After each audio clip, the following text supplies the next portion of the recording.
হঠাৎ খুব টাকার প্রয়োজন হলে সূরা ইখলাস 21 বার পড়ুন, টাকার ব্যবস্থা হয়ে যাবে। আপনার যত টাকার প্রয়োজন ইনশাআল্লাহ হয়ে যাবে। শুধুমাত্র যখন আপনারা হঠাৎ দেখবেন যে টাকার প্রয়োজন হবে, সে সময় আপনারা শুধুমাত্র সূরা ইখলাসটি পড়বেন। এই আমলের নিয়মে 21 বার। আর আপনাদের আমলটি করার সময় যে সূরা ইখলাস পড়তে হবে, সেই সাথে আরো একটি ছোট্ট অক্ষরের দোয়া রয়েছে, সেই দোয়াটিও পড়তে হবে। তো আপনাদের শুধুমাত্র সূরা ইখলাস এবং এই আমলটির জন্য ছোট্ট একটি অক্ষরের দোয়াটি পড়তে হবে। তাহলে আপনারা যখন সূরা ইখলাস 21 বার পড়বেন এবং এই আমলটির দোয়া পড়বেন, তো তখনই দেখবেন যে আপনাদের কাছে টাকার ব্যবস্থা হয়ে গেছে। আপনাদের কাছে টাকা আসতেই থাকবে, আপনারা নিজেও তা বুঝতে পারবেন না। বন্ধুরা, ভিডিওটি শুরু করার আগে আসুন একটু প্রার্থনা করি। হে আল্লাহ, আমাদের হালাল ধন সম্পদ দান করুন। যারা হালাল ধন সম্পদ পেতে চান সকলেই কমেন্টে লিখুন আমিন। এবং এই ভিডিওটিতে একটি লাইক দিন, এবং যারা চ্যানেলটিকে সাবস্ক্রাইব করেননি চ্যানেলটিকে সাবস্ক্রাইব করুন।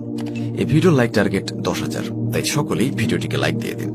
তো চলুন ভিডিওটি শুরু করা যাক। বিশেষ করে এই আমলটি খুব বেশি কাজে আসবে তখনই যখন আপনাদের হঠাৎ খুব টাকার প্রয়োজন হবে। সেটা হতে পারে যে কোনো দরকারে। আপনার যখনই টাকার প্রয়োজন হবে, আপনি একটু কষ্ট করে সূরা ইখলাসের এই আমলটি করবেন, তাহলে দেখবেন যে আপনাদের কাছে টাকার ব্যবস্থা হয়ে গেছে। খুবই সহজ নিয়ম আমলটির, এবং আপনারা খুব সহজে রেজাল্ট পেয়ে যাবেন। তো আপনাদের এখন এই আমলটির কথা বলে দিচ্ছি। এই আমলটি আপনারা ছেলে মেয়ে সকলেই করতে পারবেন, এবং এর সাথে সাথে ছোট বড় সকলেই করতে পারবেন। যদি আপনারা এই আমলটি দ্বারা এই আমলটি করে খুব তাড়াতাড়ি টাকার রেজাল্ট পেতে চান, যখন আপনাদের টাকার দরকার সেই সময় টাকা পেতে চান, তাহলে কিন্তু আপনারা এই ভিডিওটি অবশ্যই মনোযোগ দিয়ে দেখবেন। তবে এই আমলটির নিয়ম কিন্তু আপনাদেরকে একদম ক্লিয়ার ভাবে সহজভাবে বুঝিয়ে দিচ্ছি। যখন আপনারা এই আমলটি করবেন, প্রথমে আগে আপনারা সূরা ইখলাস অবশ্যই মুখস্থ থাকতে হবে। আপনাদের যাদের মুখস্থ নেই তারা একটু কষ্ট করে মুখস্থ করে নেবেন, কারণ এই সূরা ইখলাস পড়ে যদি আপনারা আপনাদের টাকা পয়সার সমস্যা একদম সম্পূর্ণ শেষ করতে পারেন, তাহলে অবশ্যই আপনারা সূরা ইখলাসটি মুখস্থ করে নেবেন। এবং সূরা ইখলাসটি মুখস্থ করে নিলে অনেক ফজিলত রয়েছে। এই সূরার ভেতর অনেক শক্তি রয়েছে, যা আপনারা আগে মুখস্থ করুন, তারপরে বুঝতে পারবেন। তো সূরা ইখলাস আপনাদেরকে পড়তে হবে। তো তখন আপনারা অবশ্যই এই আমলটি করার জন্য শুদ্ধভাবে সূরা ইখলাসটি পড়বেন।